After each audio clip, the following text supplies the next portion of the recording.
kitu cha kwanza cha watoto nini hutaki niseme au so vitu vyetu sisi hivyo utajui nini yani unasema nizime nini vitu vyetu havihusu sisi. Unataka kusema nini? Nakwambiaje yule mtoto ulala naye jana, umelala naye jana, umetembea naye, bibi yake mchawi.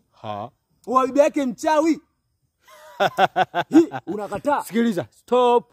Sikilizeni niwaambie kitu wadogo zangu. Oya, mimi sio muogopi mchawi, si muogopi mganga, si muogopi mtu yoyote. Mimi mwenyewe hapa zimwi. Mimi shumileta hapa nilipo, mimi nshuka hapa nilipo mimi leo 6 au naongeza 1 leo 7 ya paka. Unanijua vizuri mimi. Msiogope. Nakimbia. Oya, hizo movie bwana wanangu. Msikimbie.